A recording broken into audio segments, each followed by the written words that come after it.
Welcome, guys, to How the Frack We Got Here, a show that takes the news and events of the week and try to make sense out of it all. I'm your host, the most Will Buchanan, and on this show, we simply are all about the facts. There are plenty of news stations out there that simply want to do anything short but inform you. Here at How the Frack We Got Here, that's all we believe in. We go up to the left, we go up to the right, we go up to the middle of independence, we go after all sides because there's more than one side of a story to everything. And you need to know it all in order to actually formulate your own opinion. And that's what we try to do here at How the Frack We Got Here. Thanks for listening, and hold on. It's going to be fun. All right, guys. Today's date, December the 6th, 2023, and this is How the Frack We Got Here. I'm your host, the most Will Buchanan, How the Frack We Got Here. We do take the events of the week and try to make sense of it all. Before we get started, guys, let you know that, we are a news podcast. We do try to get our news sources from the most reputable sites. Actually have award-winning journalism. We do not do sensational news like Fox News or Newsmax or whatever left or extreme right that you may get your news from or hear from your crazy uncle. That being said, we do try to maintain our language, but sometimes words definitely do fly. And of course, there may be things tonight that might be shown that might be too intense for younger viewers, so viewer discretion is advised. Aside from that, welcome. So, how do we really start this? Well, I actually want to sit there and say I want to start with something that, again, was on my bingo card. Again, I did not see Republicans doing, and, well, not surprised about how this person took his very bad news from being expelled from Congress. This is an ABC News special report. Good morning, I'm Terry Morano. We are coming on the air for a historic moment unfolding on Capitol Hill. New York Republican Congressman George Santos has just been expelled from Congress. He is only the sixth person in American history to be voted out of the House of Representatives. The results of the bipartisan vote really weren't that close. A two-thirds majority of the members present was needed, so the House is now made up of 221 Republicans and 213 Democrats. The final vote, 311 voting to expel Santos, 114 voting against it, and two members voting present. This vote narrows the already small majority held by Republicans in the House of Representatives. Prior to the vote, Speaker of the House Mike Johnson told Republican members to vote their conscience, saying he himself would not be voting to expel George Santos. But many Republicans, especially the New York delegation, decided they have had enough. Santos, who was inside the House chamber at the time of the vote, he's been a lightning rod for controversy since before he was even sworn into office. His ousting follows the release of a blistering report from the House Ethics Committee, which accused him of stealing money from his campaign for personal use, including paying for rent, for designer clothes, for Botox, and even for an adult website. The ethics panel spent months interviewing 40 witnesses, pouring over 172,000 pages of documents to reach that conclusion. Santos has also been indicted by a federal grand jury. He's pled not guilty to 23 federal counts, including fraud and identity theft. Throughout it all, he has been defiant, insisting that he would force this vote. Now he's lost it. So let's get right to ABC senior congressional correspondent Rachel Scott. Rachel, this is a historical moment. George Santos, the first person expelled from Congress who was not either a traitor to the country. Three were Confederates who had been expelled previously or been convicted of crimes. He's been convicted of nothing, but the House decided he'd had enough.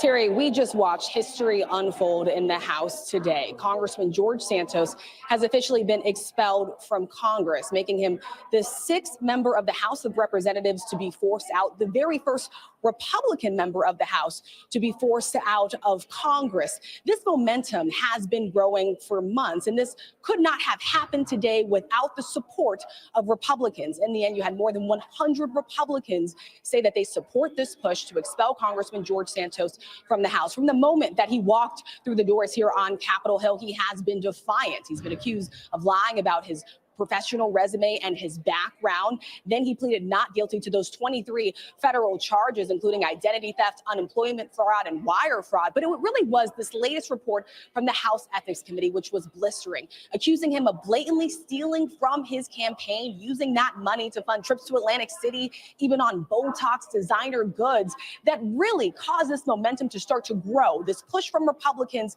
to say he needs to be forced out. And so now here you have it. Here we are. They expressed some concerns about the precedent that this would set. That's why you saw every single member of House leadership, including the new Speaker of the House, Mike Johnson, reject this push to expel Congressman George Santos. But this is effective immediately. As of right now, Congressman George Santos is no longer a member of Congress, Terry. It really is a remarkable moment and a precedent, as you say. But for practical purposes now, the House Republican majority has been narrowed in the House of Representatives, already very slim. It's now 221 to 213. What happens next now that the 3rd district, a congressional district of New York, doesn't have a member of Congress? What happens next? Yes, and Terry, Republicans were worried about losing a lot of their majority here, too. They went from a 4-seat edge now to a 3-seat edge. That is going to make things more complicated with pushing through their own priorities in the House chamber. And so, as I mentioned, this is now effective immediately. So in the next 7 to 10 days, we will see the governor of New York, Kathy Hochul, call for a special election. The special election would then have to happen in the next 70 to 80 days after it is called. But one thing that is important to note here, there is no guarantee that a Republican can hang on to that district. That is a district that President Biden won. It's a district that Congressman George Santos flipped as a Republican, and it will be very tough for Republicans to keep that seat, Terry. So much at stake, the precedent and the politics. In so many ways, you wouldn't be wrong. I'm not surprised. I'm not surprised, number one, and you're probably wondering, you feel like you're probably not surprised either. I'm not saying that George Santos was expelled from Congress. Because for a second, I didn't think it was going to happen. I didn't think the Republicans had it in them. I did not think for 1 second that the 221 majority in the House would vote to get rid of George Santos. All Democrats, I can see that coming. But all 220 Republicans, even though there was a good number that decided to not remove him. And I was just curious because they set a certain number that needs to be a certain number that had voted. But House Speaker Mike Johnson did not vote. But again, going back to the video, I think it was like 104 voted to not remove George Santos. Let's think about this for a second, folks. And if I was listening, and if I was a conservative, and let's just say I would be more concerned about the 104 that didn't vote to remove this man. Keep in mind, George Santos is basically Donald Trump if Donald Trump was younger and discovered Botox and OnlyFans earlier in life. A lot on his resume, a lot about the campaign funds he was using. Pretty much nothing outside of what this man has said has actually been verified true. It's actually been the latter. And even more so that now he's now filing complaints with the ethics committee over certain congressmen. George Santos is basically what happens when you put figures like Trump on a pedestal. These guys come out the woodwork. And again, Santos has nothing to stand on. I'm glad he's removed. That does show that there are some Republicans that actually are capable of doing the right thing, which is removing a politician that had no business being there. But again, 104 individuals out there still decided that this man should still be in office, which I have been saying on this podcast the entire doggone time. It is not the conservatives and the GOP could care less about their voters. It was about retaining power. And yes, their majority may have slipped just a little bit, but it's still 200 and 222 people. I should say 221 people now versus 213. So their majority may have been reduced by 1 seat for now, because as the journalists have said, a special election will be held to where Mr. Santos' seat will be filled.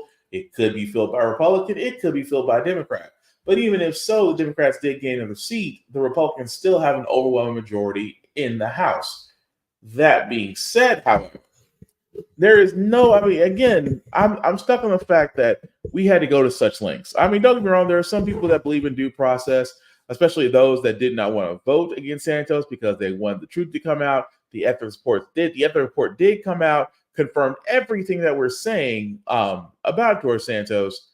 And even then, it should be like, well, you guys got exactly what you wanted. You wanted the report. You wanted to see exactly if he was guilty or not.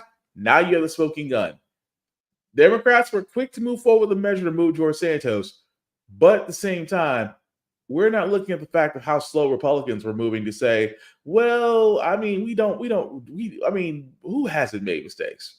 And that's the thing about Republicans. And again, this whole entire time since they've been acting, since they've been in Congress, since they've been in power, since the beginning of this year, I have questioned why people still vote conservative, and you're shooting your own selves in the foot. Because right now, conservatives have done nothing more than dismay, distract, and try to push through things that don't make any sense. Don't believe me? The man who has only been the House Speaker for less than a few weeks, Speaker of the House, Mike Johnson, has decided to sit there and say, for those would-be terrorists that played along in the January 6th attempted coup, because it was more than a riot, it was an attempted coup. But he is saying for those individuals in the January 6th riots, he is asking for their identities to be blurred out in video. You cannot make this up. Some of the faces of persons who participated in the events of that day, because we don't want them to be retaliated against and to be charged by the DOJ. Is there any legal reason to blur their faces? Forget the DOJ part of it for 1 second. I mean, they're criminals. Yeah, there's no legal justification to blur the faces whatsoever. To the contrary, it would get in DOJ's way to do that. Now, they tried to backtrack and say we're worried about private retaliation.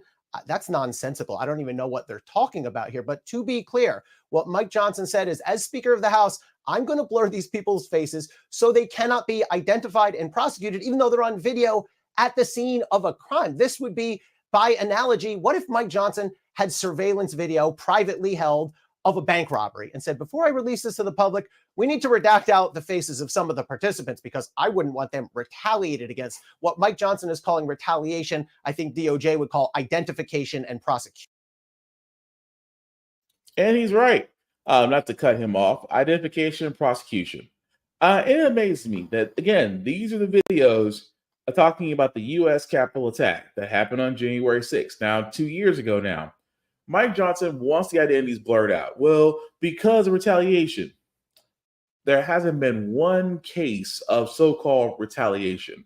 There hasn't been one case of so-called fear for my life for these would-be who consider themselves patriots.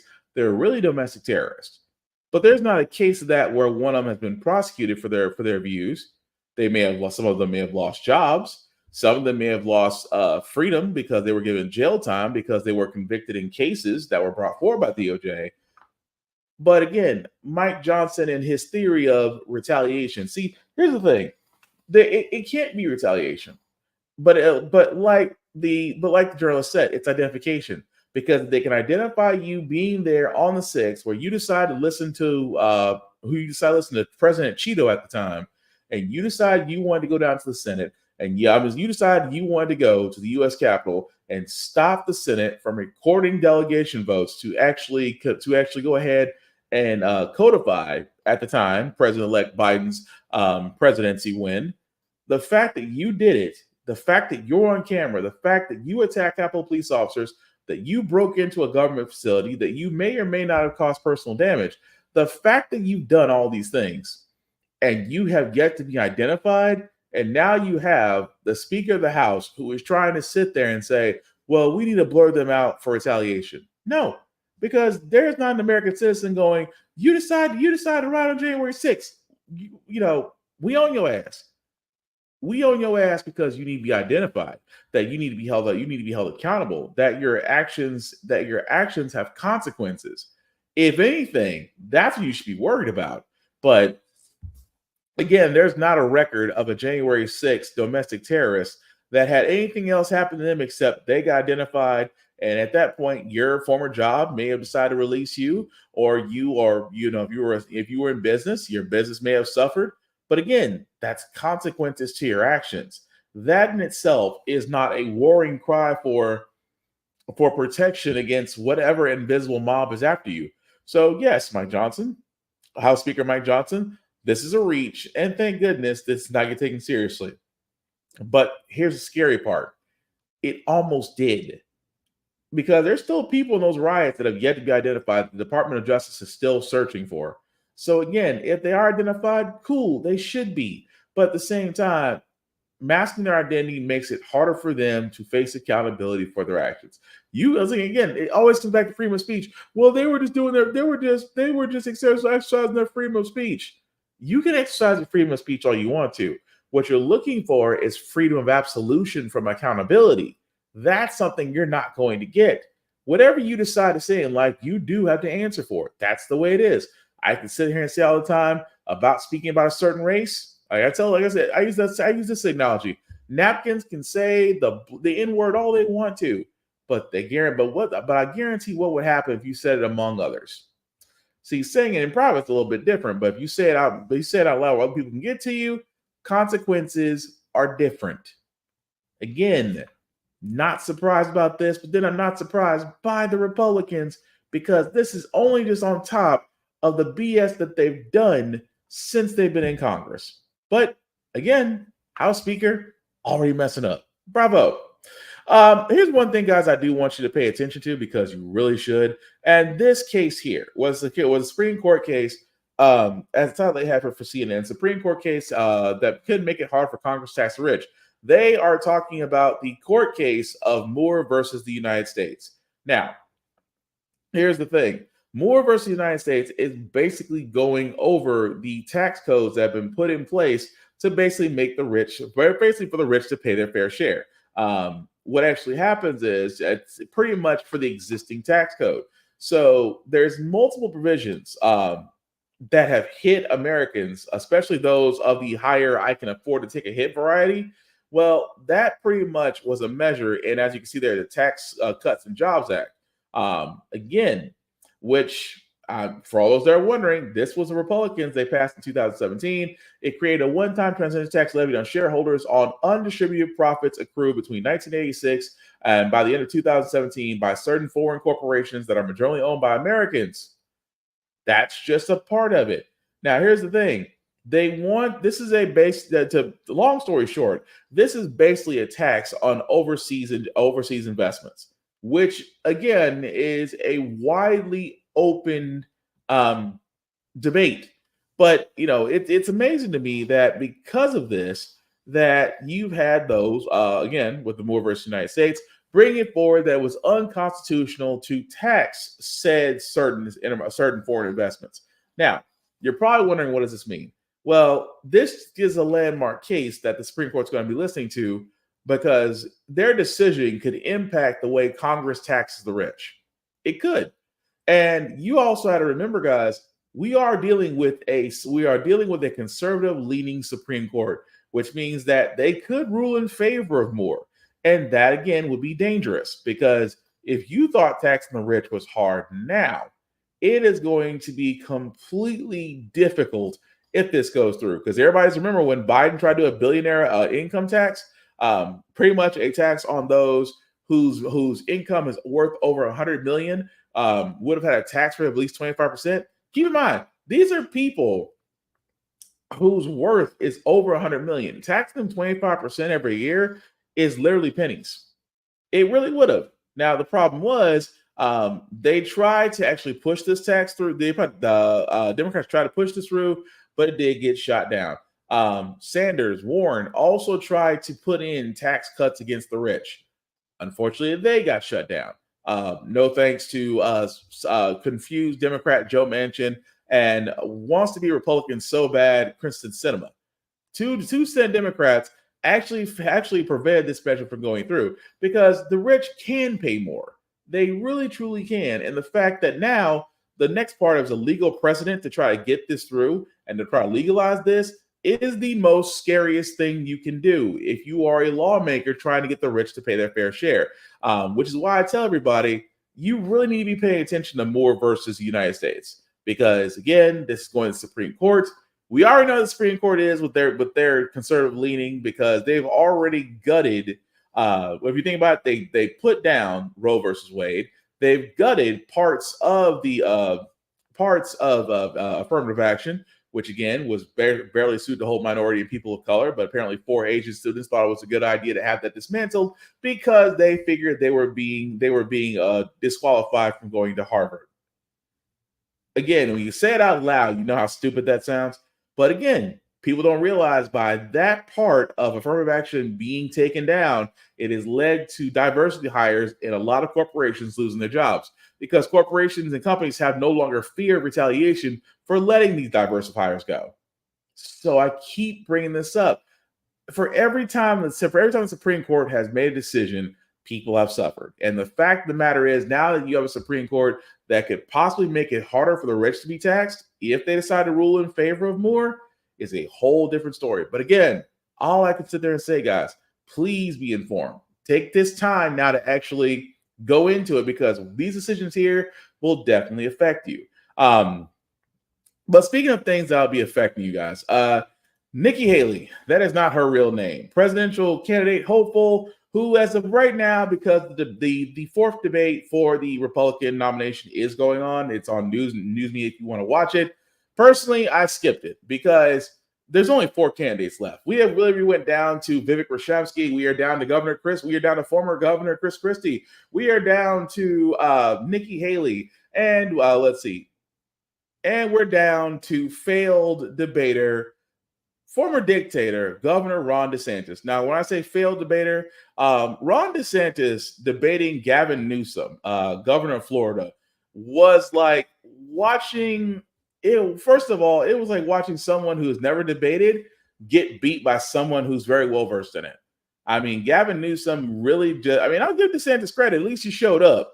But DeSantis pretty much got mollywopped and embarrassed because he is not a good debater. He could not present the facts, and Newsom just literally danced all over him during that entire debate. Now, if I was DeSantis's campaign manager, I would have never told him. It's like you ever see someone take a fight or take something they shouldn't take on? If somebody that you knew was a favorite, was a boxing fan, and Mike Tyson came out of retirement, and Mike Tyson gave them a fight and said, "I want to fight you, and you're the manager." Do you allow your boxer to take that fight knowing he is not on the same skill level as Mike Tyson, regardless of his age? No, you probably wouldn't.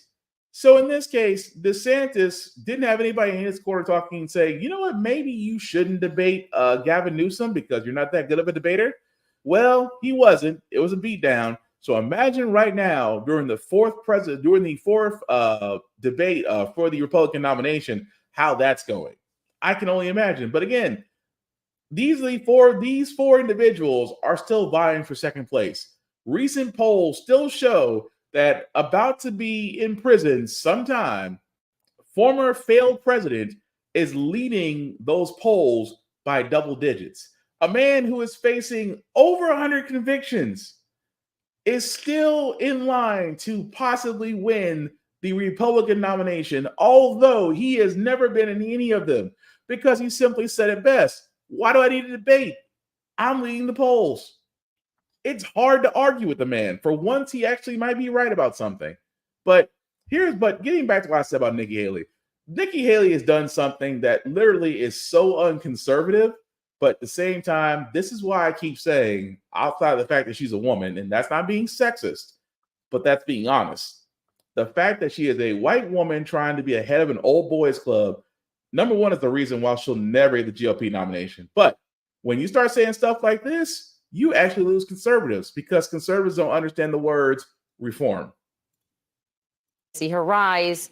Chris Christie, there's New York Times reporting that some Republican big donors have a message for Chris Christie, which is get out, and they're throwing their money behind people like Nikki Haley. And part of what's interesting to them is that she's willing to talk about real entitlement reform on Social Security and Medicare. Listen to her. The ones we change it for are those like my kids in their 20s coming into the system.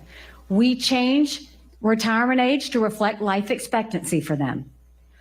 We limit benefits on the wealthy. Instead of cost of living increases, we do increases based on inflation. And we expand Medicare Advantage plans, which seniors love, that allow competition and reduce the cost of healthcare. Big money donors like Ken Langone here in New York, for example, saying, why do I need $3,500 a month? This has to change. What's the political calculus? Because that was sort of a third rail untouchable. I think that Nikki Haley actually has the political nuance to be able to tackle something like entitlement reform and not fall into the trap that Democrats often set, which is you're taking away entitlements. She's talking about reforming it for the future generation. She's talking about its solvency. Okay, so I'm just gonna stop it right there because again, this screen I want you to catch right here, and I just want to go over this. Nikki Haley wants to literally go over entitlement reform for Social Security and Medicare Advantage plans. This is something that GOP have always said, but in reverse. See, the GOP wants to gut Social Security. They want to privatize it. They actually want to gut Medicare and privatize it because there's money in both these plans. Social Security is one of the very few plans in our Congress that works flawlessly, as far as gathering income. She wants to raise the retirement age for Social Security benefits to basically match the longevity expectancy of life for the current generation. That right there is something that GOP loves to do. They love to raise the age because the farther they push it back, the chances are that folks who are in that Social Security age right now benefit more from younger generations. That is effing wrong. Because at the same time, guys, the retirement age, if you keep pushing back the retirement age, in theory, you would basically, especially if you're still working and you haven't reached set age, because again, they're pushing back the retirement age every chance they get. Imagine that you've been working all your life, but the retirement age is so far ahead of you that the time you do need Social Security, you wouldn't be able to benefit from it. That's pretty much what the GOP wants to do.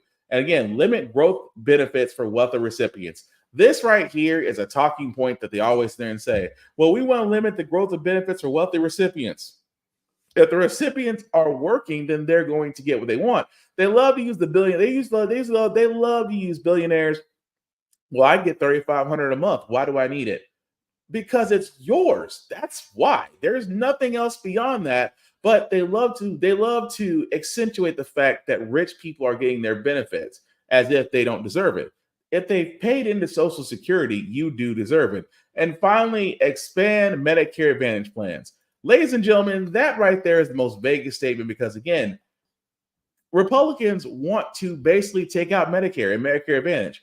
Medicare Advantage is just an extension of Medicare to where it includes other groups. Those are disabled, those with special needs, just to name a few, fall under those Medicare Advantage plans. Those with, again, special needs like autism, things of that nature. That's the reason why they're being able to get Medicare coverage. The fact that she wants to expand it is a vague statement because it's already expanded.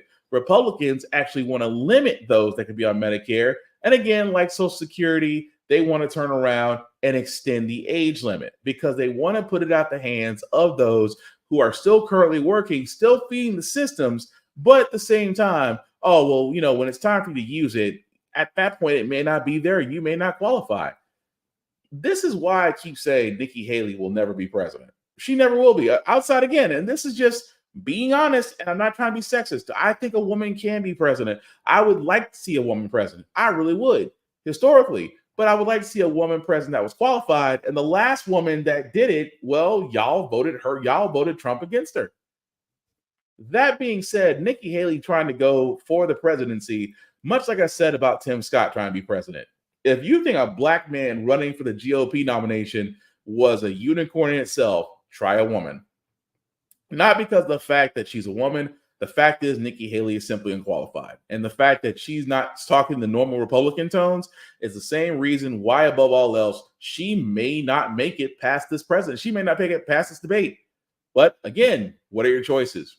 Governor Christie, a man who pretty much stands on nothing. Vivek Ramaswamy, a man that basically lies about everything. And Governor Ron DeSantis, who outside of Florida has proven that he is basically Trump 2.0. And then you have Dorito, who, again, like I said, over 100 convictions. His court cases the majority of them will be starting in 2024. But one of those federal convictions can disqualify him from presidency. Those are your choices in the GOP. And again, you shouldn't be surprised by that.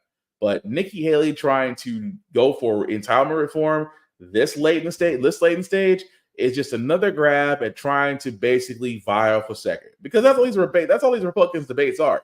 None of these candidates have actually sat there and said that they're better than Trump when they're too busy chasing him. And it's hard to chase somebody who hasn't said one word outside of his political rallies where he's basically delivering all the hits. The Democrats want to condemn him because they know he'll win. That's the scary part. That's the one thing he hasn't told a lie about, that there is a chance that if he is allowed to basically make it all the way to the end unscathed and run for president and run for nomination, he may actually get it again. And that alone is effing scary. But moving right along, guys, I've been talking about this as well, but leave it to Mark Cuban of Shark Tank to start scaring drug companies. What I mean by that is CVS has announced that they are changing the way they're pricing their prescription drugs. Now, this isn't because, and I say this, it doesn't say this in the article, but again, this is the Mark Cuban effect. Mark Cuban, if you guys haven't noticed, is starting his own drug prescription company where he is actually taking on the billion-dollar industry and the fact of how things are priced. Because of his company, because he's going from Shark Tank, because he is selling his majority stake in the Dallas Mavericks and moving forward in this venture, other companies saw this and went, oh shit, we probably need to change it. We probably need to change the way we do things. Hence the prices in prescription drugs. CVS has announced that they will not be using PBMs or pharmacy benefit managers no longer to actually negotiate drug prices. They said, and I wish I could make this up, and I want to get to where they pretty much sat there and said what we're doing. And like I said, the new approach that CVS is coin-titling is CVS Cost Advantage, which uses a simpler formula that includes the cost of that. That was a mouthful. Let me try this again. They're basically using a plan called Cost Advantage that will use a simple formula that includes the cost of the drug, a set markup, and a fee to determine the drug's price and reimbursement with pharmacy benefit managers, although this is expected to launch with payers in 2025. Now, you're probably wondering what that is. Pharmacy benefit managers, guys, are basically brokers. They actually do work with the drug companies and as well as the companies they represent. So you do have pharmacy benefit managers for CVS, for Walgreens, for all your major drug companies, Walmart, because Walmart has a pharmacy. So pretty much any major pharmacy probably has pharmacy benefit managers. That being said, they do go out to these drug companies and negotiate prices. Now, I've been saying this for the longest time, that the U.S. drug market is probably one of the most limited markets in the world. They can only do business with said companies in the U.S. and have limited business with those in Canada and Mexico. Overseas doesn't even match. Now, the one thing I've been saying that when it comes to cost of prescriptions are way too damn high, especially for prescriptions that are life maintaining prescriptions. Insulin for diabetes, inhalers if you have asthma, heart medication for those that fit into that area, or just, I can keep going down the list. These are not just your over-the-counter medications. These are medications to maintain a quality of life that are astronomically high, even with insurance. And I've been saying for the entire time that, yes, that what needs to happen is that the cost of prescriptions are only this freaking high just because there's no competition. And now that Mark Cuban and his company have entered the drug market, now all of a sudden things want to change. I have been saying this since the beginning of this podcast, since we started covering drug costs, drug prescription costs, things of that nature. The fact that they've basically made a profit in this market without competition. And now that there is competition, because I'm not expecting Congress anytime soon to actually do something about drug costs. We just now got to where insulin has a cap of $35. I think that for life-saving medication, it should be lower. Keep in mind, I'm saying life-saving and quality of life medications should be way lower. Nobody should have to pay $40 just to maintain quality of life. Nobody should have to decide between rent and getting things to keep you going. That should not be a decision for any American. But I love the fact that it took competition to get certain companies to shape up. Not because of the fact it's the right thing to do, because of the fact that people may switch and go to Mark Cuban's company and bankrupt. It's not the fact of people's needs that is amazing to me that they're not following. It's the fact of, it's always been with business, the way of profit. But we'll cover that story because, like I said, Mark Cuban's dream is to shake up the pharmaceutical company. I can't wait to see what happens next, personally. But speaking of things that it amazed me before I get into this, because I wanted to bring this story up again, because here's the thing about the lower states. The lower states, as I said many times, has the hold my beer competition. And every week it seems the championship for this title keeps switching states. My home state of Tennessee included, because in Tennessee we're progressively backwards. But you guys remember the story that I brought up a few months ago, where this young man right here, his only crime was his hair. Now, as you can see there, the man has locks. The school tried to sit there and say that his locks, his hairstyle, have violated school terms to the point to where he was suspended. Of course, that his parents and the school board basically went head to head to the point to where they tried to move him to an alternative school, which after a while he was able to return back to school. He did not cut his hair, as rightfully he should not, only to have the school turn around and suspend him again, even though the school rules, for those who are wondering, because you can't suspend someone for locks because of the Crown Act, right? Well, that's the problem. The southern states usually ignore federal overview. They always try to sit there and say, well, schools have this law that just supersedes federal law, which it doesn't. The school's terms on hair is that it has to be 7 inches above and it has to be above the ears. Now, for the thing, as you can see, guys, his hairstyle is literally braided back behind his ears, not resting on his neck, which by the school's bylaws means that he should be fined.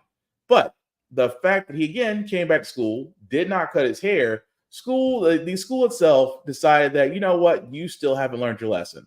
And it amazes me so. We have a Crown Act. For all those who don't know, the Crown Act pretty much means that you cannot be discriminated based on a hairstyle that is commonly or historically associated with race. Locks. Again, I know my hair is messed up, but work with me on this. Locks themselves, you can have locks and still be professional. You can still have locks, still go to school. You can still have locks and be clean. The fact that when it comes to locks, they seem to have this stereotype, or in my personal opinion, because they can't do the same hairstyles we can do, is the reason why schools, especially in the South, want to discriminate against this. And again, why? The boy's only disruption, they always say the only boy's disruption is his hair. It's hair that you don't like. But again, that's the reason why the Crown Act is so important. It's the reason why, we don't have to, for as people of color, we don't have to sit there and, if you want to go clean cut, go clean cut. If you want bald head, go bald. If you want braids, do that. Because that's what they're accepting. They hate the fact that they see locks. They hate the fact that they see our hairstyle. They hate the fact that they actually see a lot of things they can't do. So they have to limit it because they want us to conform. That's all it is. And the Crown Act just pretty much says, you know what? You're not going to get discriminated for this. You're not going to be held back for this. But it's a long-standing battle with the parents and the parents taking on the school. I worry that it affects the child's education. That's just my thing, because he was sent to alternative school for no reason. And alternative school is basically a school when you know you've messed up that far. That young man did not. But we will follow that story as it goes along, because the simple fact of the matter, guys, he's only being discriminated because he won't cut his hair. Why does that sound familiar, especially when it comes to white people telling black people what to do about stuff that they have that they can't do? But I digress.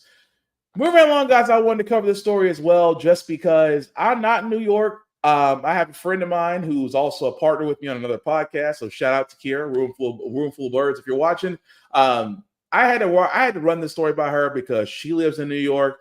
I had to ask if this was true. And again, I have to ask this question of how much does it come? Because New York is investing in a congestion price plan. And again, it's one of those things that you just need to hear it first before I can explain it. Walk the streets of Manhattan, and you may soon see hundreds of new cameras covering every lane headed downtown. They're charging a new toll on congestion. We are going to be the very first state in the nation, the very first city in America to have a congestion pricing plan. The new toll covers much of lower Manhattan. Entering this zone in a car could cost up to $23 a day. It's going to be an example for cities all over the country to rethink how they use their street space. But a plan of this scale will affect millions of people every day. Not everyone is a fan. Most people are only focused on the fact that they are going to have to pay $23 to get into Manhattan. Pocketbook issues always take priority over the environmental issues or anything else that's related to the problem. The MTA will use its share of project revenues to secure $15 billion in financing for system maintenance and capital investment. The public transit system that millions of New Yorkers rely on every single day has been disinvested in almost from day one. Many parts of the system have suffered basically a century of deferred maintenance. Over the last 70 years, the federal government focusing almost exclusively on investing in our roads, infrastructure, interstate highway system. We're not going to undo 70 years of policy. Can higher tolls for drivers fix traffic in Manhattan? And will they make New York even less affordable?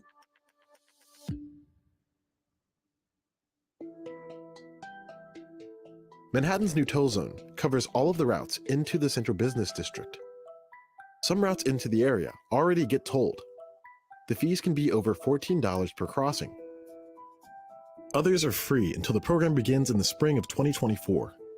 And so that discourages people from really driving out of their way for the cheapest route. And right now, tons of people do that. The final price of the fee isn't set yet, but the city is working within a range. The range that is being considered is between $9 and $23. If it's $23, it means there's lots of exemptions. I mean, you got to put something into the system to get something back. Everything is increased in New York, but the pay. So people are struggling trying to figure out where this money's coming from. If you're a resident of the CBD and you make under $60,000 a year, you'll get a subsidy. People with disabilities won't pay. There's an adjustment, taking a look at what really is happening in the city today. The MTA received thousands of requests for exemptions from the toll, including from artists, students, civil servants, NYPD, and trade unions. There's no guarantee these requests will be granted. If you're a low-income driver and you're on the outer fringes of the outer boroughs, how do you get to the city if you're not going to drive anymore? You're going to put another perhaps 2 hours on that commute. It's not popular to tax ourselves. And when there are many layers of decision making in order to tax ourselves, that's many layers of opportunity for someone to say, hey, no, let's not do this. The money raised from this zone may bring billions of new dollars worth of investment into an aging MTA system. It's a massive system that has been underinvested for decades. It's a very old system, in some cases over 100 years old. And so it really requires a lot of investment just to keep what we have operating. 80% of the cash raised from this toll goes toward the city's subways and buses. Signals is actually one of the biggest investments we can make to ensure that we can run more trains more quickly. 10% goes to the Long Island Railroad, and the final 10% to the Metro North. I think we've been very thoughtful about where those investments will occur. MTA is building 4 new Metro North stations in the Bronx that will allow people to access Metro North more easily. It's going to save people tons of time. New York has the most riders and the slowest buses, and it's a huge shame. Customers say they would be encouraged to ride more often if wait times improved, and if there were fewer people behaving erratically on trains, according to an MTA survey. Our customers are saying, we want faster service, we want more reliable service. We have signals that were installed literally in the 1950s that are still sort of, working, thank goodness, but that won't be forever. It requires investment. Still, the new toll doesn't cover all of the MTA's needs. Officials say the system needs about $54 billion for new capital assets. That includes track upgrades, repairs to elevated structures, and replacing power equipment. Revenues from the toll will also be put towards cleaner transit. And with the largest bus fleet in America, that's a big deal. We're also piloting hydrogen. So we have a couple of buses that will be powered by hydrogen that'll be on property in 2025. The MTA is using the funds from congestion pricing to improve its bus network. Its hydrogen bus pilot will be small, with just 2 buses beginning by the end of 2024. The agency has big goals, though. It wants to make its entire bus fleet emissions-free by 2040. That's going to help reduce the amount of pollution associated with buses themselves. The region would not exist in the way it does without our transit system. It allows us to be a very efficient place when it comes to greenhouse gas emissions because so many people are on public transit. Bumper-to-bumper traffic is an environmental issue too. We know that idling is one of the biggest causes of air pollution, which contribute to significant air qualities and smog. When cars are stopped, they are accumulating more of that rather than when they're moving along. The toll will improve air quality in many parts of the region, according to traffic simulations. But areas like Fort Lee, New Jersey and the Bronx could become busier with congestion pricing in place. The red spots on this map show where planners expect more traffic when the toll is live. Roads like the Cross Bronx Expressway may have to handle even more vehicles.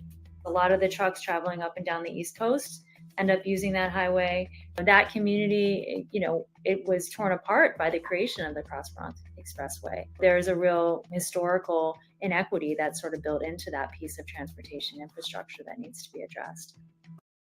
Okay, I gotta stop right there, guys, because again, it's a very long video, but I wanted to catch that part. But let's think about this for a second. They're basically saying, and again, I checked with a New Yorker, check with a friend of mine, and make sure this is right. And unfortunately, it is right. It is basically congestion price. It's a basic congestion price plan, which again, they're trying to say that as New Yorkers, their new governor is moving forward with this plan and saying it's going to be great. But let's think about this for a second. It's depending on what you do, because the price plan to drive into this section of New York at $24 a day. That's for a light truck. Bigger trucks can go up to 30s. But the fact that all this is going to be added, and not just vehicles. Think about this. It is going to be higher bus fare. It is going to be higher Uber rates. It is going to be however you travel. Outside of taking the two-shoe express, walking to where you're going to, all I can think of is that why are you taxing New Yorkers more, but you're selling the dream of, hey, at the end of it all, we're gonna have a new transit system, we're going to have new buses, new routes, but you're asking New Yorkers, from my understanding, I've never lived in New York. I've visited New York, but I don't live in New York. I understand it's very costly. I understand it's very costly for a place to stay, to eat. I cannot imagine having a vehicle driving around because I can only imagine parking in New York. I can only imagine paying the tolls whenever you're going from the boroughs or whenever you're going to New Jersey or things of that nature. That's a toll system up north. I know that for a fact. But that being said, if you do work in that area, imagine going to Lower Manhattan and that you have to pay a fee on a daily basis. Well, it's $9. Okay, well, after 1 week, that's $45. $45 a week. That means $45 a week. After 4 weeks, that adds up, even at the $9 range. We're not even talking the $24 range because all that's got to add up. And the fact that you're putting that on the everyday New Yorker, where it's just like, especially if your income is not that well, that could hinder you from working a job if you live in that area. That could hinder you if you're working Uber Eats or DoorDash. All those fees are going to add up. And I've never understood why tax an already high tax bracket area like New York and expect citizens to agree. I'm still surprised the plan went through personally. I'm surprised that more New Yorkers didn't protest this, or I can only assume that they didn't, behind closed doors, this was approved and passed before New Yorkers could have their head spin. But you guys tell me, for all those that are in New York or live in these transit areas where they do charge you for toll roads, things of that nature, because I feel like states that have tolls, states that have these types of things, this is only stage one. I think other states that have tolls and bridges that people pay to cross them every day, I think they're going to look at New York and they're going to sit there and say, well, if one of the biggest cities in the world can do it, why not us? And that to me is a scary thing, to continually tax citizens, because you can actually tax them out. You can tax them right out of their livelihoods and into poverty.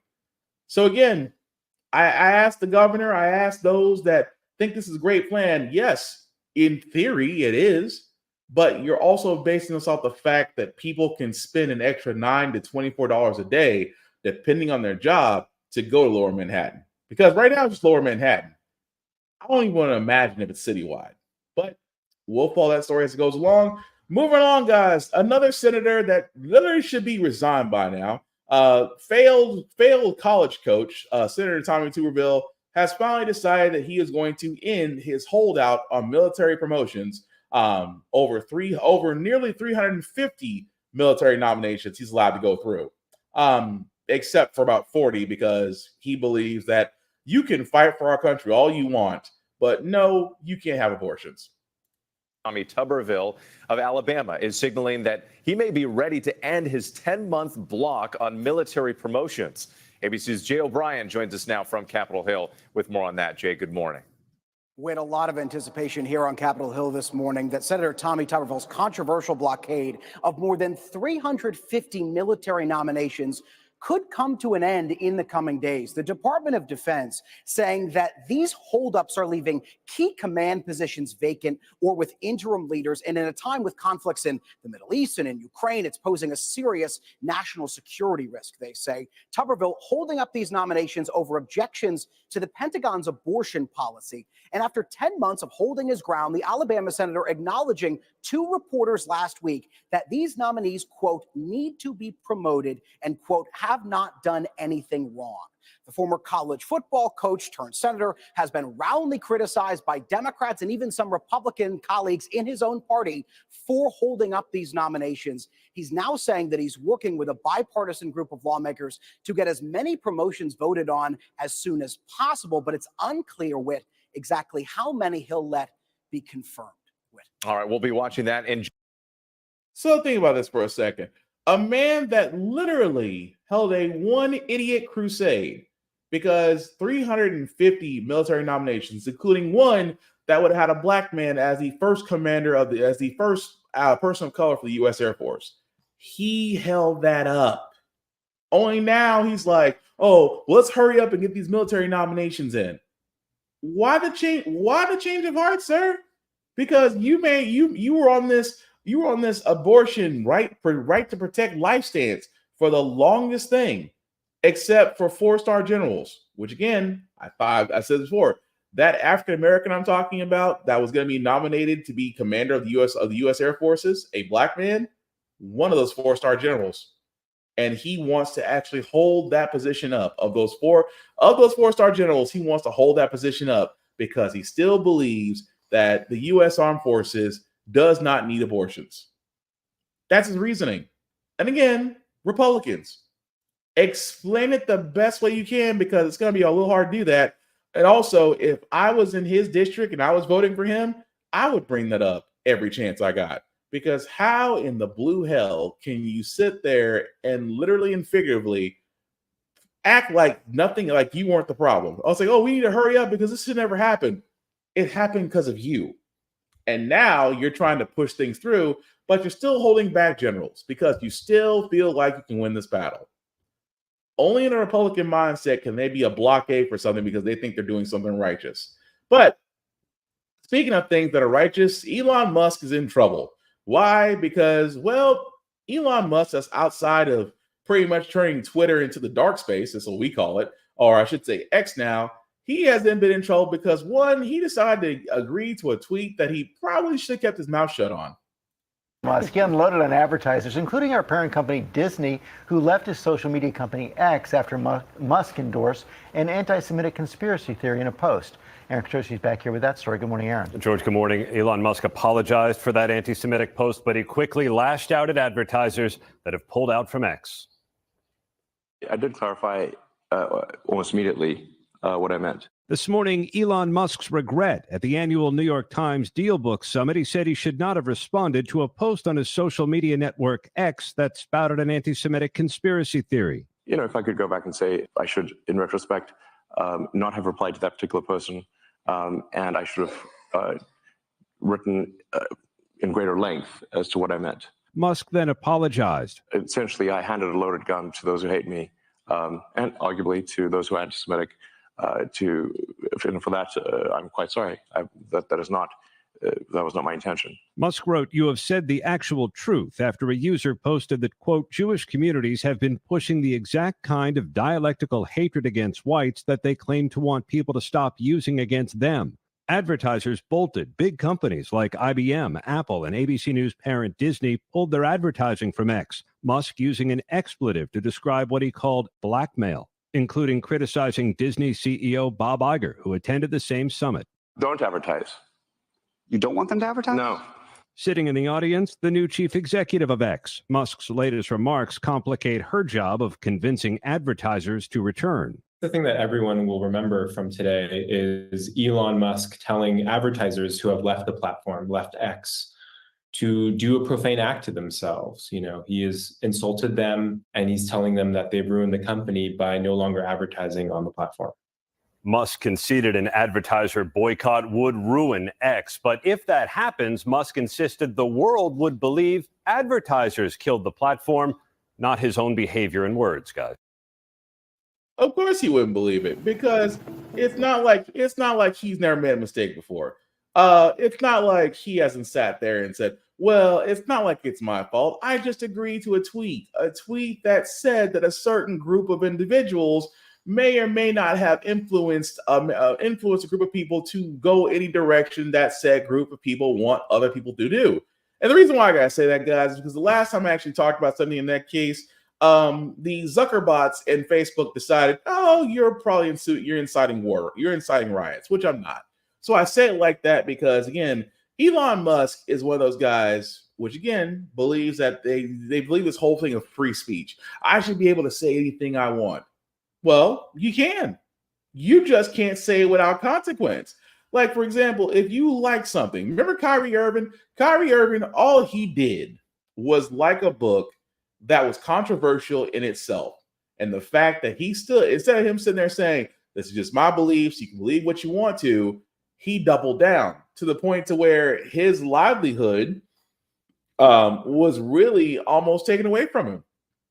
Now, again, I use that as an example. Elon Musk liked something and then said, you told the truth to a very controversial tweet, not realizing that, hey, when you like controversy does not always equal cash. Controversy could lead to you getting canceled. And especially on the fact of when you're dealing with a group of people whose influence is everywhere. What do you expect? IBM, Disney, pulling their ads from you. These are media and conglomerate giants that are pulling their ads, which Twitter or X, however you decide to label it, have enjoyed it immensely. And now without that profit, yes, X could go under. And that $44 billion that Elon Musk paid to acquire Twitter and turn it into X may go out the window. But he would only have himself to blame. This just goes to show you in Business 101, ladies and gentlemen, that when it comes to certain items, 'tis best to keep it to yourself versus your livelihood. And I'm not surprised about Elon Musk because, well, in my mind, he's a jackass. But move right along, guys, because we do got a few more stories before we get to our feel-good segment. The NCAA, I know, has been talked about a lot, especially with the championship series. However, the NCAA seems to be moving forward in how student athletes get paid outside of NIL deals. Tonight, a bold idea from the NCAA president, proposing for the first time ever, schools be allowed to pay student athletes. The potential shift could impact a policy passed 2 years ago that allowed players to earn money through endorsements outside of school. NCAA President Charlie Baker now wants to allow schools to take part.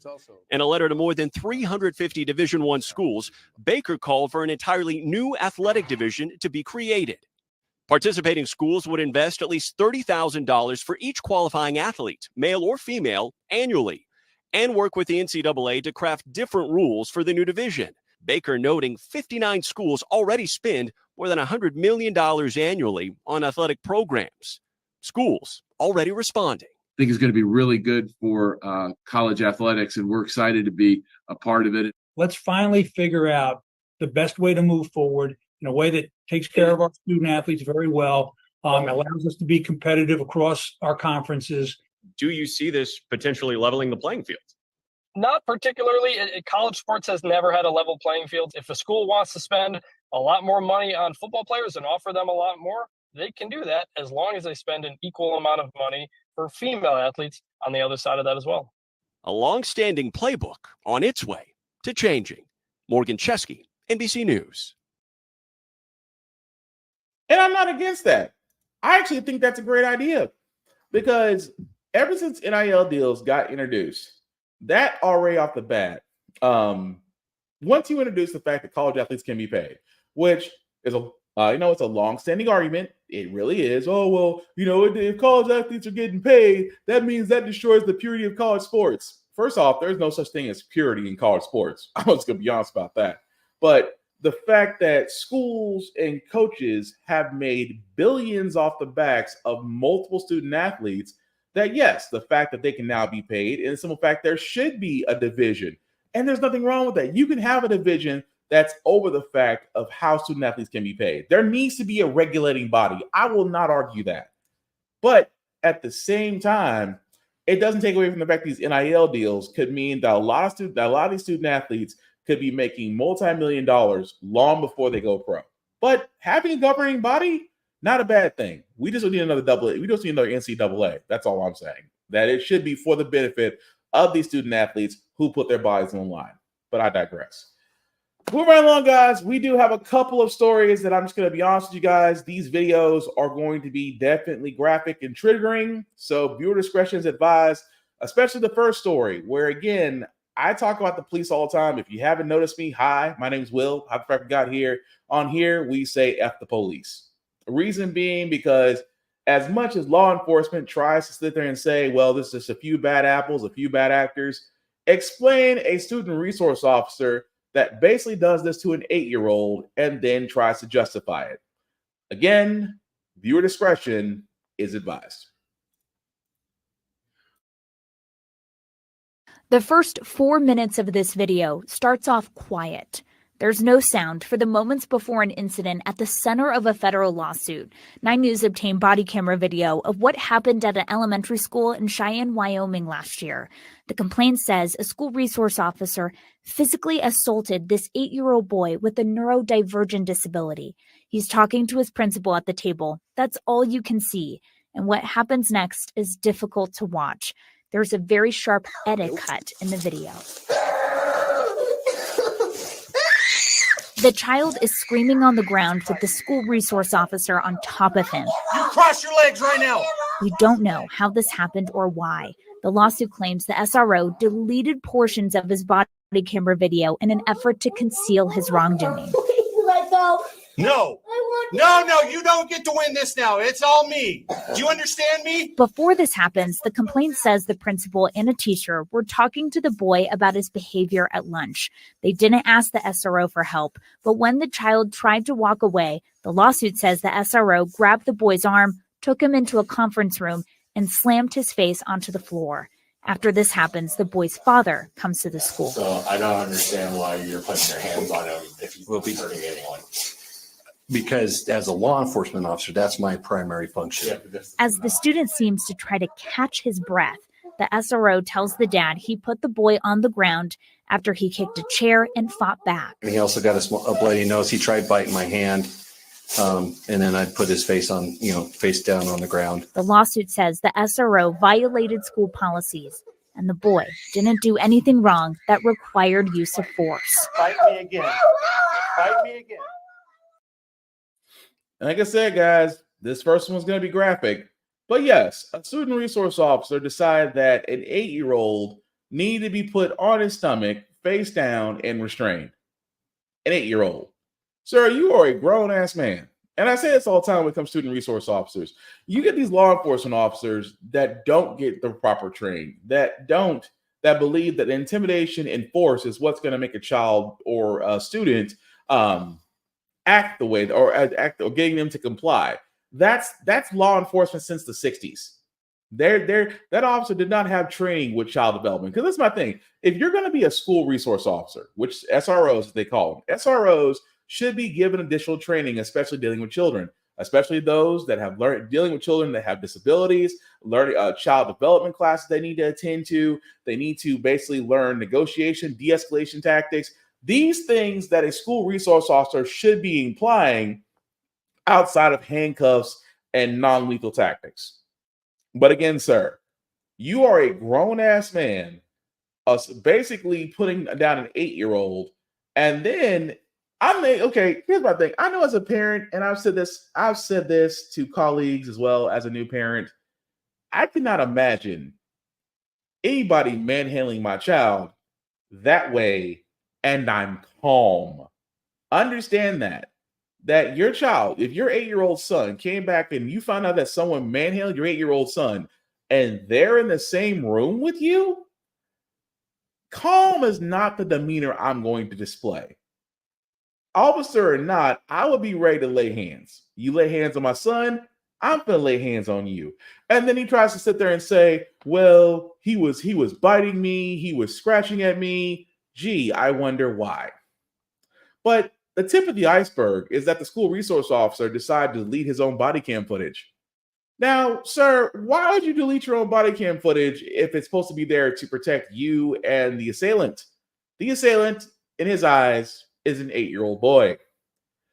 This is why I keep saying about law enforcement, guys, that they should not have the ability to alter their own body cameras. I believe, and I said this before, I believe that there should be laws and regulations allowed to body cameras. Number one, if an officer turns off his body camera, that means anything that happened that he is a part of is null and void. It's as they call them, as they sit there and say in the words of the court, it's through the poisonous tree. Anything that happens at that point is null and void and cannot be used in court. That's just me. If they decide to alter the body camera, that to me is a crime. It's a crime that you basically try to manipulate evidence to prove a point. Again, you should be held to the full count of the law. If officers step outside the law, they need to be reprimanded, school resource officer level or not. But again, training is a big thing with law enforcement that needs to happen. And again, if you are a school resource officer, there should be additional training you should be given. But as of right now, that individual is on administrative leave. But in my mind, if you can't handle an 8-year-old, I hate to see what you do with another grown man. But hopefully he's fired. But we'll cover that story as it goes along. The other story of law enforcement I have, guys, is again another graphic video. It's a trigger warning, and I have to say this again: viewer discretion is advised. They held a protest Monday night in response to the viral video showing a police officer using a stun gun on a handcuffed man. We want to warn you, you might find this video disturbing. After an exchange of words, the police officer pulls the trigger on the stun gun and then asks, "You want it again? No, man. Shut the f up, you was big and bad." She could then be heard calling him an explicit name. She tased him in the back, and she was holding it. She was just holding it there until he started crying. Jalexis Rice, girlfriend of Micaiah Washington, says this all started when her boyfriend and 2 others were changing a tire of the car they were driving. She says that's when the officer in the video pulled up, eventually putting her boyfriend in handcuffs and tasing him. When I seen it, I couldn't do nothing but cry. I couldn't do nothing but cry. Following his arrest, Washington was booked into the Pickens County Jail on several charges. He has a bond of $500,000. In a statement, Reform's police chief and mayor said they're aware of the video and the police officer has been placed on administrative leave. However, people attending Monday's rally say they want more done. She needs to be fired, and I feel like she can leave and go somewhere else and do it if they don't hold her accountable for nothing. You're a police. You're here to protect and serve us. How do we supposed to trust you and this how you treat us? It hurt my feelings for real. In the statement from the mayor and police chief, they said in part, the department is in the process of turning over all materials related to this arrest to the Alabama State Bureau of Investigation and has requested a thorough investigation into the circumstances surrounding the arrest. So again, with that story, guys, I have to ask questions. The reason why I have to ask questions is because, number one, the man's already handcuffed. He's on the hood of your car. What more could he possibly do to where you need to put a stun gun on him? So you guys, well, he was resisting arrest. Of how? From what they've released so far, and I say from what they released so far, that apparently this young man was changing a tire along with his confidant. Police came up. Next thing you know, he's being arrested. Now, why is that? Because even if you look at the charges, and I just want to bring this up very quickly, even if you look at the charges, obstructing government operations, which is kind of a really weak sauce kind of arrest, resisting arrest, don't see how, because well, he was literally handcuffed and he was being tasered. Marijuana possession, really? Ex-felon in possession of a firearm, and drug trafficking. Now, that's a lot. The last three, especially the last two, drug trafficking, you got all that from stopping from checking on two individuals that were changing a tire? Really? Even more so, I still want them really and truly, because when you see it, there's something about the fact of when you see an image like this, and I want to get back to it as much as I can. When you see an image like this, I mean, explain that. Explain the fact that he's handcuffed. Explain the fact that you still have a taser. Explain the fact that you are forcing him into an uncomfortable position on the edge of your squad car. And still feel the need to be like, you was talking big and bad and all that shit. Unprofessional as hell. At the same time, that individual, they call themselves handling the criminal, but at the same time, who's really the criminal here? Who really is outside of law enforcement? Because it's amazing how they said, number one, didn't release the officer's name. I'm sorry. Why? Oh, that's right, protection, because you don't want everybody out there. And again, this is where police do this so well. Police do this so well. They will protect their own before they protect the person they're trying to arrest. The person who's arrested, his name's out there for the world to see. Internet, do your thing. Because I guarantee someone's going to look at that video and go, I know exactly who that is. But yet the Alabama Police Department refuses to give the name of said law enforcement officer. Why? It's not like she'll be retaliated, but we need to put a name along with the person that did the act. The fact that you hide it makes no sense, because they'll sit there and say, well, it's out of protection for the law enforcement officer. Really? So you'll protect officers after their actions, because let's be honest, most law enforcement try to explain the actions of their officers anyway. I still want to know why the extra need for retaliated force, why the need for a stun gun, why the need to do all these things. And yet now we have to wait for a higher level of law enforcement to investigate the Alabama State Police Department. I just have one question. What happens when it finds out that the officer was wrong? Are we going to get this officer to be blackballed? Are we going to get this officer to make sure that they are disqualified, which means that they cannot be a law enforcement officer in any other city or state?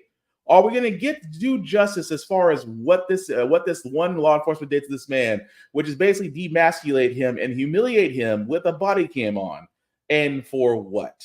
Drug trafficking, which again, possession of a firearm by an ex-felon having possession of a firearm. They're going to have to explain this.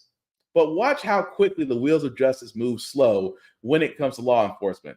But when it's us, fast food speed. I wish I could make this up. The final law enforcement story that I got, guys, again, this is disheartening because after George Floyd, there was 17 counts of police officers using overexerted force on individuals.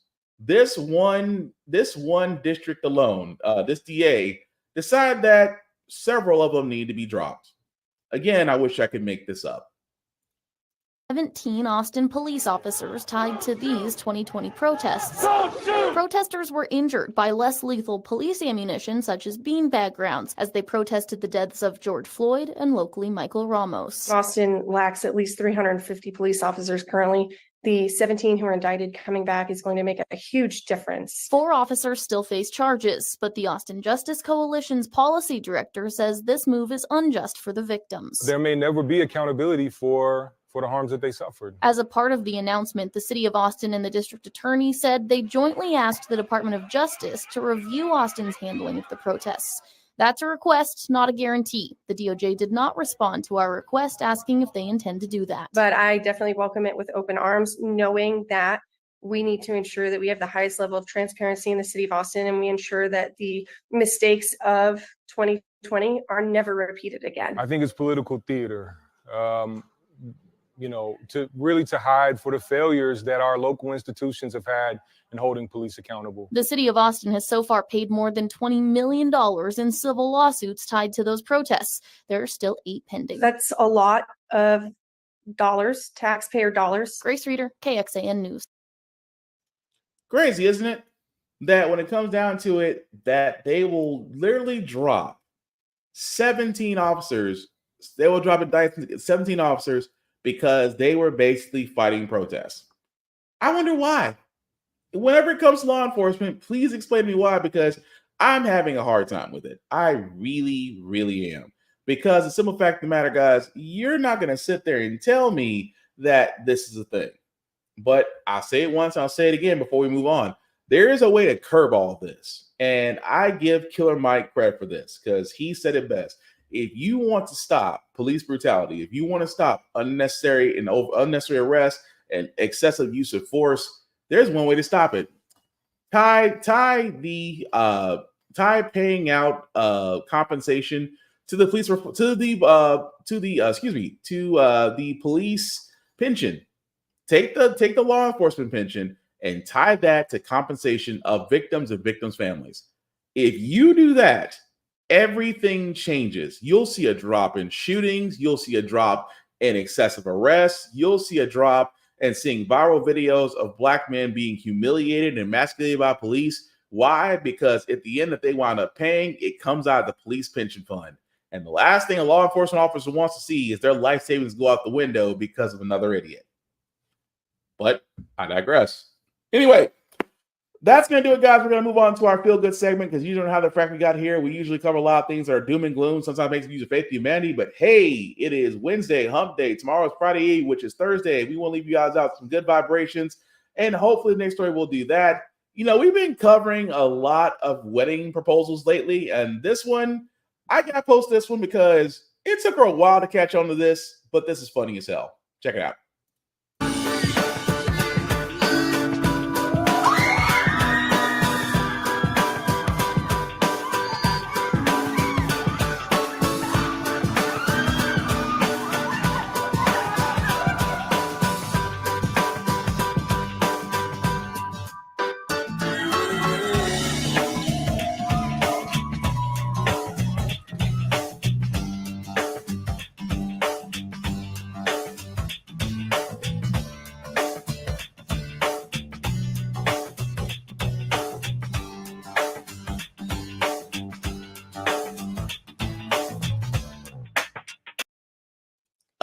Did she say yes?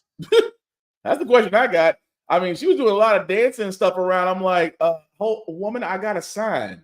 Woman, could you read the sign? But again, funny as hell. I don't know if she said yes or not because that video cut way off. So it kind of gets awkward if she doesn't say anything or she says no. So we're going to hope God got a yes. If so, good luck to you. But that being said, guys, that's going to do it for this podcast. I do thank you all for watching, for liking, for letting people know. I certainly appreciate it from the bottom of my heart. Some shameless plugging before we do get out of here. I do have to subscribe to my boy Vaughn at Big VZA Dot. You can find him, Big VZA Dot, on all social media for beats, for shows, for songs, things of that nature. Reach out to him at Big VZA Dot for all those needs. Outside of that, guys, I do also want to shout out, of course, all my podcast brethren. It's a long list, but I'll try my hardest. Safari TV, Blurred's Eye View, Room Full of Blurs, Mayhem Media, Geek by Heart. Please check all of them out, especially Blurred's Eye View, as it will be back on Thursday night, as I usually am a part of that, along with a great group of individuals. Aside from that, the link at the bottom, guys. Let me make that a wee bit bigger for you guys to see. If you copy and paste that link into your browser, we'll take you to my link tree. That's YouTube and Facebook groups for all of my podcasts. How the Frack got here, Get Bitten, Off Limits podcast. Like, share, subscribe. Don't just simply like and walk off. Please like, share, tell people about it. The reason being because word of mouth is the biggest form of advertisement. It's how we beat the algorithm. So again, let people know, share it, because yes, I do news, but I do news for a purpose. It's to inform. It's to get you to be informed. It's to get you to get out there and be active in your communities. And again, if you don't know, you definitely don't want to be surprised. That is all I'm freaking saying. And of course, my social, BlackBox447, is pretty much anywhere. You can definitely like and follow me, as I do many of reviews and things of that nature. And again, always keep up with the news. But there is one last thing I do want to talk about, because it's one of those, it's to me one of those things where it's the new wave. Of course, you guys have known Netflix, Amazon Prime, Hulu. We know about the streaming services. We know that content gets removed and re-added on a daily basis. However, as of late, we are seeing prices increases, and you're probably wondering what's the point. Ever wanted something that was for us, by us, for us to enjoy? I'm talking people of color, blurs, things of that nature. We finally do have that now at a spot called blurredstation.com. Blurredstation.com has media, not just movies, not just television, not just shows like Issue 1 or Undead Horizon, not even artwork that is still coming out. As you can see right there, Blood Emblem is just one of those. It is the new wave. And that being said, it is the part where I'm part of a conglomerate that actually is with this one. So guys, if you just do a favor, definitely go to blurredstation.com, check us out. If you want to join, click on the join now button. It will take you to this page of membership subscriptions. Of course, you can subscribe to any one of those there, but if you truly want to help a brother out, definitely go to Blurred's View Affinity membership. And again, any influence partner that you select there, whether it's Chris Fury, Roomful of Blurs, myself will be watching, myself at Black Spartan, Safari TV, Navy Montel, or Geek by Heart. Select any one of those guys, and then of course select the Affinity membership. Whereas you can see right there, it's $10.99. $10.99. Think about this: $10.99 a month, and you still have money to eat. That's a beautiful thing, isn't it? You're probably wondering about the Affinity membership. What that basically means, guys, is that if you pay $10.99 a month for 36 months, that means at the end of that completion, you can own a piece of Blurred Station. Yes, you can own a piece of a media powerhouse known as Blurred Station. You know what you have to do to do that, to get to Amazon Prime or Netflix or Hulu, to get a piece of them. You have to go to a site like E-Trade or Fidelity Investments, or luck out on other sites like Cash App that give away free stocks, or you have to pay a buttload of money to get one share. Whereas at a Blurred Station, you just pay $10.99 a month for 36 months and get a chance to own a piece of Blurred Station. This is the new wave, folks. I'm just saying, because we need to start supporting these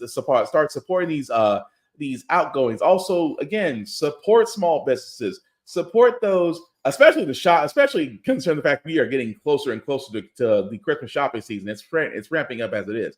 Support small business, support your local areas. Again, support those that are simply trying to, like me, doing a podcast or doing a show, doing something different. Support them support them the same way you would support Beyonce if she knew you were alive. That's all I'm saying. That also being said, guys, I keep saying this with every political season. Next year is the presidential race. We find out who is if Biden's going to get a second term, or we're going to see the second coming of President Dorito, or we might see a different president altogether. The thing I'm going to say, guys, is about this: please, oh please, get informed. Get out there, get to know your candidates, get to see if they match your views. Be aware of what they're wanting to do, because it does affect us all. And never forget to vote. I know it's corny as hell, but don't forget to vote. It's just that simple. We need that. We need to have that political action. We need to be active, because if it wasn't for the fact that they are trying to move the goalposts, if it wasn't the fact they're trying to redistrict some areas, if it wasn't for the fact they're making it harder for you to vote, that tells you something. Because ask the state of Georgia. The state of Georgia had a special election ceremony to where it elected its first Black U.S. senator, and it actually turned Georgia blue for the first time in its history of its induction in the United States. Again, voting is crucial. Voting matters, not just at the federal level, but at the local level as well. And again, if you feel like you can run, there's plenty of sites that can show you how to run for office if you choose to. But simply put, be informed, be active. If that happens, then my purpose with this show has been fulfilled. But The last thing I'll say about how the Frack got here, it's all about staying informed. We are not trying to reinvent the wheel, people. We are simply giving you all the information allowed you to make up your own mind, but we do provide a logical perspective that goes along with it. We are progressive. We are progressive, meaning that we try to right the wrongs of our past by making decisions now that we should have done back then, like electing our first Black woman Supreme Court, electing our first Black woman to the Federal Board of Governors, electing our first Black woman to be a national cybersecurity director, and hopefully very soon, if Tommy Tuberville stops bullshitting, we could have our first 4-star Black general of the U.S. Air Force.